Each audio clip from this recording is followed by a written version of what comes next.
And these pheasants were poor, of course. They were hungry most of the time, and the kids would hang around our barracks and stuff like that, and they'd hang around our mess tents and so on and so on.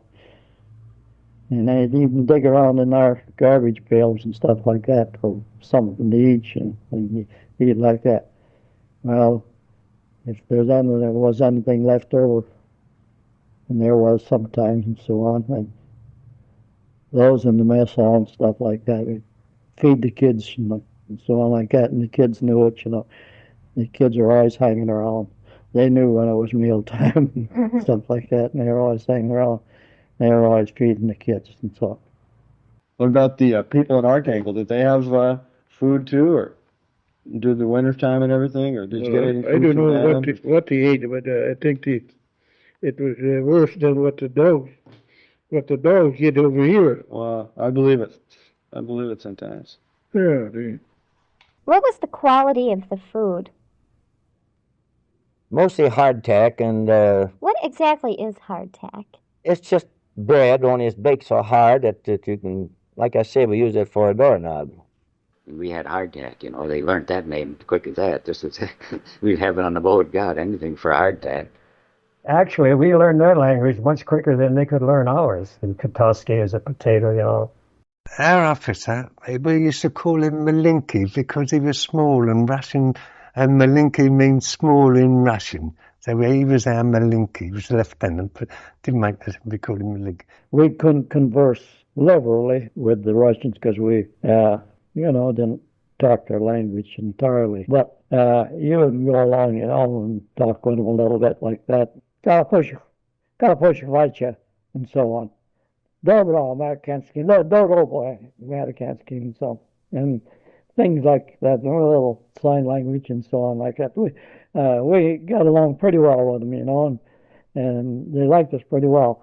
When we were in Arkhangelsk, there was a market on Sunday. We used to go and barter things, swapping things. Skulk the ruble? With Russians. I got 2 pairs of slippers. 1 pair for my mother, and 1 pair for my young sister. Beautiful coloured reindeer skin and lovely coloured felt slippers on the market there. Them was Russian traders. They traded with the Russians? Fur traders. Right. Let me say, hands are rukas, gloves are rukavits. And they wore what they call batinkas, felt boots. Valinki. But she said, Nidabra, no good. So he said, well, 10 rubles, 5 shillings, Nidabra. He eventually offered her up to, I think it was 20 rubles, still Nidabra.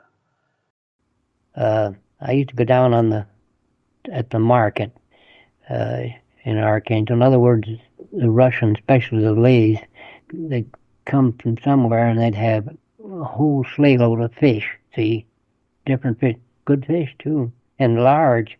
But I often made an exchange down there for some fish and so on, and I wouldn't even call an interpreter, Peragorchik, but I'd ask him, Skokafun.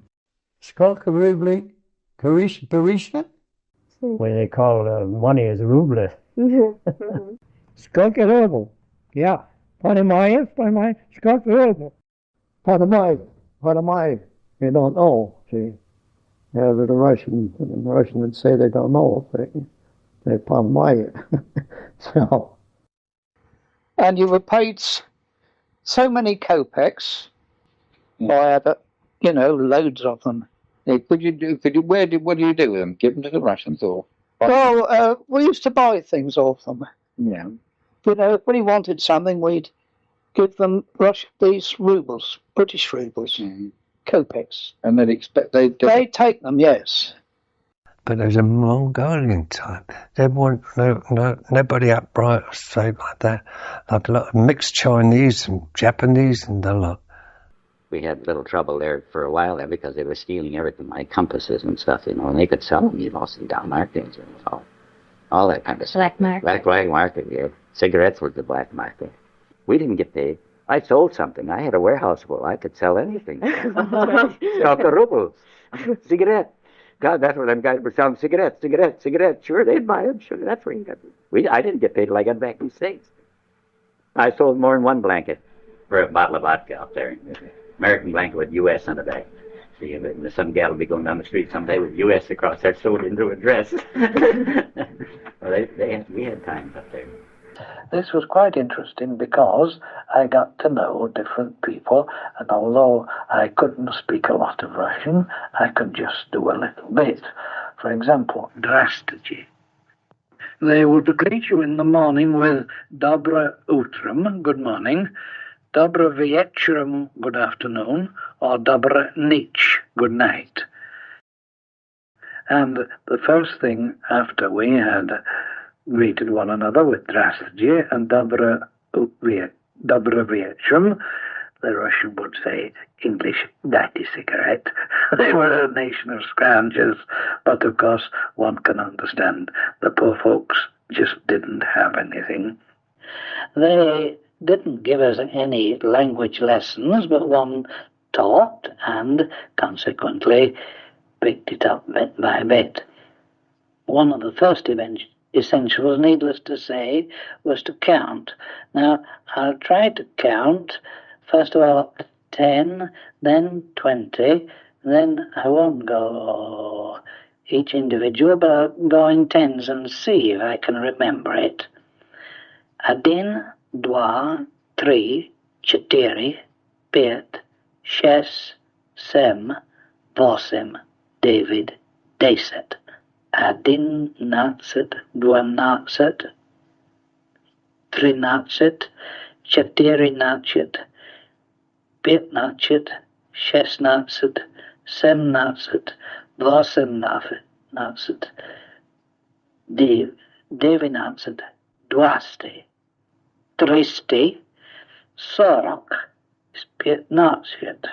15, 16, 17, 18, 19, 100 being 100, 1,000 being 1000. Loshet, сейчас, сколько час, собака, самовар, извозчик, не понимает. Понимает, нет. Баня, стул, стол, спичка, свечка, паровоз, пароход, бисиклет, чай пить, переводчик. Said добрый бути, good evening or good day. Stoy, G. The little boy said to me, English, dайте cigarette. He said, cigaretta. I said, нет cigaretta. He said, cigaretta. I said, нет cigaretta. And Bobby drew out his revolver. They went, bang, bang. Нет cigarette. No more trouble. Away he went.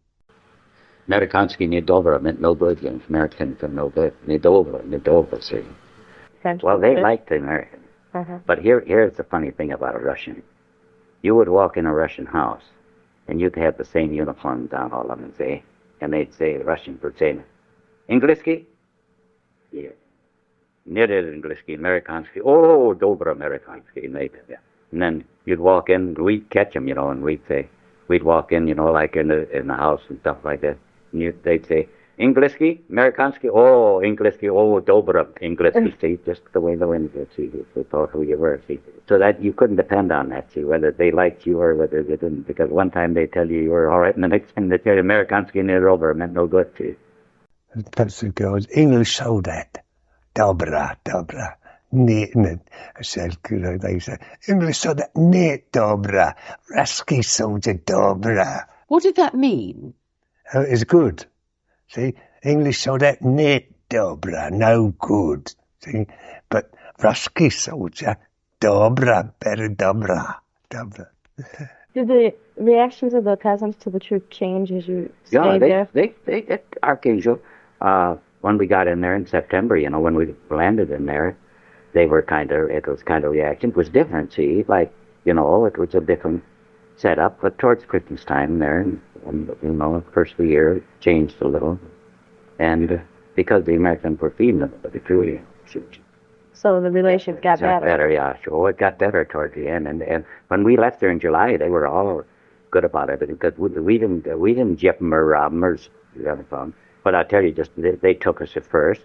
We'd go downtown in Arkhangelsk City and we'd go in a restaurant, and you know, the restaurant all they had was horse meat and all see. And that's right. And it blew us the dickens. When we came in there first, we'd like it'd be 15 rubles. After we been there 2 weeks, it was 65 rubles, and it went to 100 rubles for steak. But you didn't have steak, and you had mutton over your barracks, and you'd get a steak. You didn't know it was horse meat. What the devil? You ate it. But it blew us the and the marketplaces then, in that spring, when we got ready to leave there, see, it had quieted down. See, the infantry left, because they were parading in Detroit on 4th of July. And by that time, the vegetables started coming in from farm. Out around the houses, they would do their farming, and they raised like onions and flax and rye, potatoes, a little bit of potatoes, not too many. And then he would take this in the fall to Arkhangelsk or some other town. There were other towns there, you know, but Arkhangelsk was the real city. And he would barter this stuff off and bring it back and then pass it out to the people, whatever they need. Did he bring any souvenirs back? Yes, I did, and I've lost them. Lost them and moving it. Lost them at home. I brought back a lot of Kerensky money, and a lot of the money, rubles and kopecks. I brought back quite a bit of coins and a few bills. The time I was there, they had what you call Bolshevik money. At that time, the Bolsheviks had it. But I had Tsar money way back when, regular old Russian money, and we had silver and coin and everything else. And I brought a lot of it home, but I run to a coin collector, and I showed it to him, and he says, man, so I give it to him. I didn't care for it. So today I think it'd be awful valuable, but it's gone.